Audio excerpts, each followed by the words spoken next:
जय गुरुदेव, जय गुरुदेव, जय गुरुदेव। आज आपसे इस विषय पर चर्चा करूंगी कि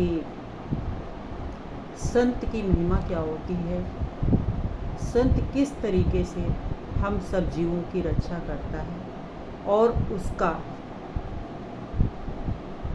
जो ऑरा है वो हमें किस तरीके से प्रभावित करता है, जीव को किस तरीके से अपनी ओर आकर्षित करता है। हमारे गुरु महाराज ने बताया है कि संत जो होता है वो अपने आप में एक बहुत बड़ी ऊर्जा का केंद्र होता है। संत अगर किसी वृक्ष की छाया में थोड़ी देर विश्राम कर लेता है तो उस वृक्ष को पुनः मानव जीवन प्राप्त होता है। इसी तरीके से संत अगर किसी जीव के ऊपर थोड़ी सी भी करुणा करके उसको कुछ खिलाता है, पिलाता है या आशीर्वाद देता है तो उस पशु तक का भी अगला जन्म मनुष्य योनि में होता है। ये संत के शरीर की महिमा है, ये संत के उस ऊर्जा की महिमा है और उसके द्वारा दिया हुआ वो नामदान फिर आप समझिए कितना ही फलदायी है। जो वो अपने मुख से वाणी बोलते हैं वो अपने पूरे जीवन भर का अनुभव जो आपको देते हैं उसमें कितनी ऊर्जा छिपी है ये एक साधक ही समझ सकता है। तो कहने का मतलब ये है कि अगर आप गुरु के सानिध्य में या किसी के सानिध्य में जा रहे हैं तो सबसे पहले तो ये देखिए कि आप स्वयं उसके लिए तैयार हैं कि नहीं। जब आप तैयार होंगे तभी उनकी शिक्षा का, उनके अनुभवों का, उनकी ऊर्जा का आप फायदा उठा पाएंगे। अगर आपकी हृदय की जो धरातल है वो स्वयं में ही स्वच्छ नहीं है तो आप अपना ही नुकसान कर बैठेंगे। क्योंकि संसार में तो बाजार लगी है, ये मंत्र ले जाओ, ये तंत्र ले जाओ, ये भभूत ले जाओ और अपना कल्याण करो। लेकिन भाई इस भ्रम में मत रहना। इन बाजारों में अगर आप भटकते रहे तो शायद आपका ये जीवन भी व्यर्थ चला जाएगा और आपके हाथ में फिर कुछ नहीं लगेगा और ये मनुष्य शरीर पूरा हो जाएगा। इसलिए करना तो आपको ही पड़ेगा, क्योंकि जब तक आप स्वयं तैयार नहीं है उसके लिए तो मोक्ष की तो बात ही छोड़ दीजिए, आप इस जीवन में भी अपना कल्याण नहीं कर सकते। इसलिए अगर हमें सतगुरु कृपा से मिल गया है, हमारे भाग्य से उनकी दया हमारे जीवन में शामिल हो गई है तो पूर्ण विश्वास के साथ, जरा सी भी शंका नहीं है। अगर शंका की तो शायद आप उसका फ़ायदा नहीं उठा पाओ, क्योंकि जो संत है वो अगर सच्चे हैं और उन्होंने अपने जीवन में उस परमपिता परमेश्वर को प्राप्त किया है या अपनी साधना के द्वारा उस मार्ग पर बढ़ चुके हैं तो निश्चित सी बात है उनके सानिध्य में आपको अवश्य लाभ होगा। क्योंकि हमने पहले भी बताया कि गुरु महाराज कहते थे कि उनके शरीर की ही इतनी बड़ी ऊर्जा होती है जो उनके समीप आ जाता है, जो उनसे को छू लेता है वो अपने आप में बहुत कुछ प्राप्त करता है। लेकिन गुरु महाराज कहते भी थे कि अगर आपका पात्र उस काबिल नहीं है तो दया तो देने वाला दया दे ही रहा है, लेकिन आप संभाल नहीं पाओगे, वो दया निष्फल हो जाएगी। इसलिए कभी भी संत के अनुभवों का या उनकी मार्गदर्शन में अगर आप हैं तो पूर्ण रूप से अपने को समर्पित कर दीजिए, पूरी निष्ठा के साथ, पूरी लगन के साथ। अगर आपने संसारियों की तरीके से कि मन में राम बगल में छुरी,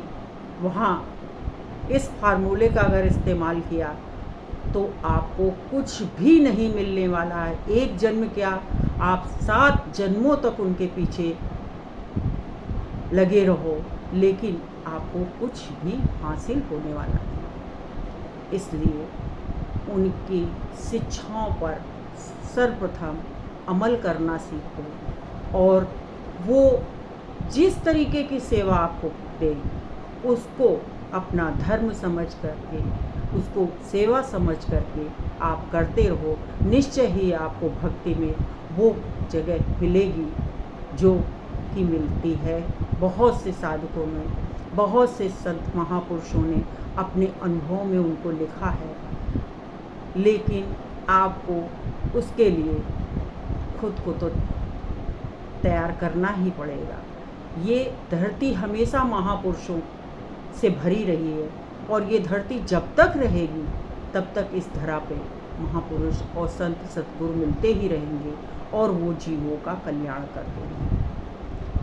आपके जीवन में कितनी भी विकट स्थिति रहे, कितना भी असहज वातावरण हो, अगर वहाँ पे आपको संत का सानिध्य मिल रहा है या सद्गुरु आपके करीब हैं तो वो विकट समस्याएं और वो असहज वातावरण कब निकल जाएगा आपको पता भी नहीं चलेगा। इसलिए हमेशा उनकी सेवा में तत्पर रहें और ये ज़रूरी नहीं है कि हम मथुरा, काशी, वृंदावन, हरिद्वार जाकर ही सेवा करें या जाकर ही सब कुछ। ईश्वर ने आपको जितना सामर्थ्य दिया है, जिस अनुसार आप हैं, आपके शरीर की दशा जैसी है, आपकी आर्थिक दशा जैसी है, आप वहीं पर बैठकर उस कार्य को, सेवा का कार्य दें, उसको धर्म से जोड़ दें।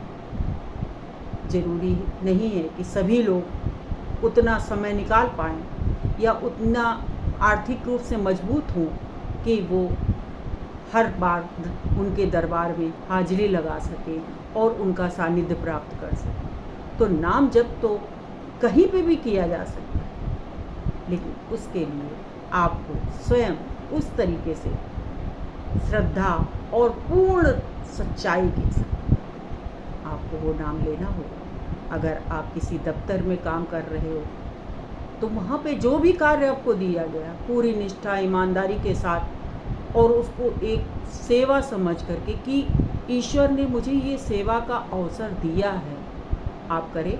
देखिए आपको कितना बड़ा लाभ मिलता है आपके जीवन में। आप ग्रस्त में हैं, आप नहीं जा सकती हैं कहीं, नहीं निकल सकती हैं कहीं। आपके जो गृह कार्य हैं उसको ईश्वर की दे समझ करके, ईश्वर की सेवा समझ करके नाम जप करते हुए करिए। देखिए आपके घर का वातावरण, आपके जीवन का वातावरण, आपके आसपास का वातावरण कैसे धीरे धीरे निर्मल होता है। कठिन जरूर है, इतना सरल नहीं है, लेकिन हम प्रयास तो कर सकते हैं और यही प्रयास, यही नाम जप आपको एक दिन उस संत सतगुरु के पास लाकर खड़ा कर देगा, जहाँ करके आपको वो अमोल धन वो किस वक्त आपको सौंप देंगे और आप कैसे आप उस भक्ति की ओर बढ़ जाओगे जहाँ लोग करोड़ों वर्ष तपस्या करने के बाद पहुँचते हैं। इसलिए मैं पूरा विश्वास दिलाती हूँ, मैं अपने जीवन का अनुभव बताती हूँ आपसे। बहुत सी चीज़ें हैं साधना की, वो नहीं कही जा सकती।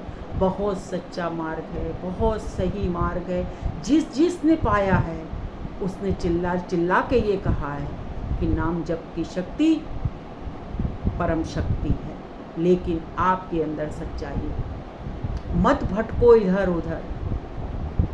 मंदिर, मस्जिद, गुरुद्वारा, आपकी सामर्थ्य है, आप जाओ।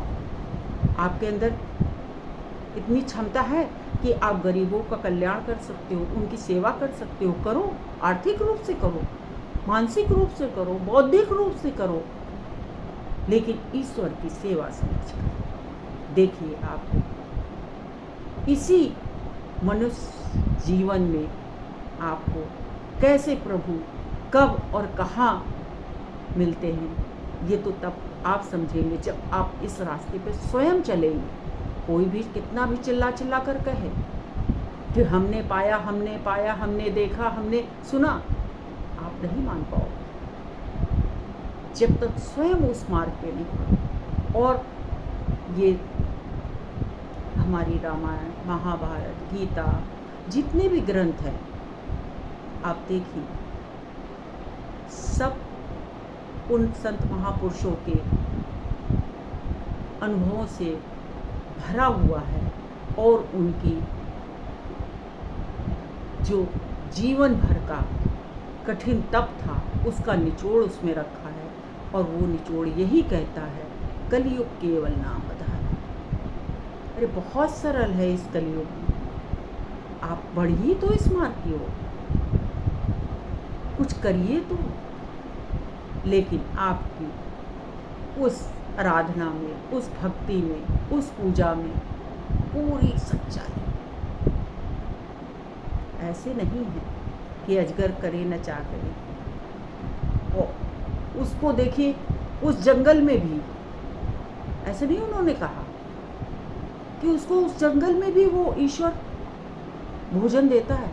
कभी इस तरीके से आश्रित होके देखी,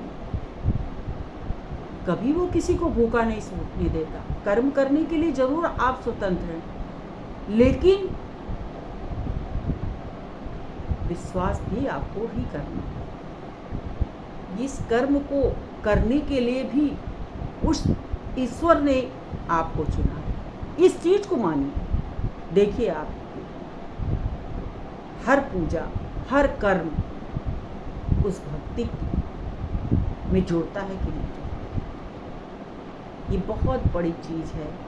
हम इधर भटकते हैं, उधर भटकते हैं, यहाँ जाते हैं, वहाँ जाते हैं, फिर भी आप कभी अपनी एकांत में अपनी आत्मा से, अपने हृदय से, अपने मन से पूछें तो क्या उसको कुछ मिला? एकांत में बैठ के मनन करिए कि इतनी मैंने पूजा की, इतने में मंदिर मस्जिद गया, क्या आत्म शांति हुई कहीं से? ऐसे नहीं महापुरुष चिल्लाते हैं कि नाम जप करो, नाम जप करो, नाम जप करो। उन्होंने पाया है, उनको मिला है, तब वो चिल्ला रहे हैं। वो चीज़ें आपको और या किसी को खोल के दिखाई नहीं जा सकती, केवल महसूस की जा सकती। अगर सच्चा सतगुरु मिल जाता है तो सबसे बड़ी तो पहचान यही है कि अगर हम उसके करीब जाते हैं तो एक अजीब सी शीतलता का अनुभव होता है। और अगर घंटे, 2 घंटे, आधे घंटे, 10 मिनट उसके पास उसका सत्संग सुनने का अवसर मिल जाए तो उसी तरीके से ये तन मन उसकी ईश्वर की भक्ति में सराबोर हो जाता है। जैसे कि इत्र की शीशी खोल दो तो जिस चीज़ का इत्र होगा, गुलाब का है तो गुलाब की महक के पास हम जरूर पहुंच जाएंगे, हमारा ये हृदय वहाँ जरूर पहुंच जाएगा। अगर मोगरा है तो मोगरे के पास जरूर एक बार मन पहुंच जाएगा। उसी तरीके से संत का सानिध्य होता है कि जब आप उसके करीब होते हैं तो उस ईश्वर से आपका तार अवश्य जुड़ता है। और यही एक छोटी सी कड़ी है जिसको हम आप इतनी गहराई से समझ नहीं पाते। जिस दिन इस गहराई को समझ लिया तो गुरु महाराज कहते हैं कि तब गुरु अपने शिष्य पर उस जीवन भर की धरोहर को भी सौंप देता है जो उसने बहुत कठिन तप से प्राप्त किया। ये बहुत बड़ा सच है। जो गुरु के करीब रहे या गुरु के सानिध्य में रहे या उनकी सेवा में रहे या उनकी निष्ठा में रहे, उन्होंने अपने जीवन में इस चीज़ को महसूस किया और पाया भी। यही छोटा सा संदेश आप सबके लिए था कि आप सब जहाँ हैं, जैसे हैं, जिस अवस्था में आप रोगी हैं, उठ नहीं पा रहे हैं, चल नहीं पा रहे हैं, आप जिह्वा हिला सकते हैं। आप उस जिह्वा से उसका नाम लीजिए। देखिए वो आपकी उस पूजा को कैसे स्वीकार करता है। आप नहा नहीं सकते, आप असहाय हैं, आप जैसे चाहिए उसका नाम लीजिए। जो नाम आपको प्यारा हो, जिस नाम में आपकी श्रद्धा हो, उस नाम को लीजिए। इसमें कोई बंधन नहीं है कि हम इस नाम को लेंगे तो ही हमको सब कुछ मिलेगा। बाकी मेरा तो अपना अनुभव है कि गुरु महाराज ने उस मंच से ये भी कहा था कि जब तुम्हारा कोई सहायक ना हो तो इस नाम को लेना, मैं तुम्हें मिलूंगा उस समय जिस वक्त तुम्हारा कोई साथ ना दे रहा हो। और हम लोगों ने अपने जीवन में इस चीज़ को अनुभव किया है, देखा है, सुना है, तब जाकर आपसे कुछ चीज़ें साझा करें। इसलिए जय गुरुदेव नाम में बहुत बड़ी शक्ति छिपी है।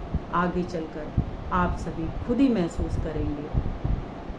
इसलिए हो सके तो अगर आप अशुद्ध आहार करते हैं तो उसको त्याग दीजिए, वरना आगे आने वाली बहुत सी बीमारियां आपको घेर लेंगी। आप किसी काबिल नहीं बचोगे कि आप ईश्वर का नाम लीजिए। जय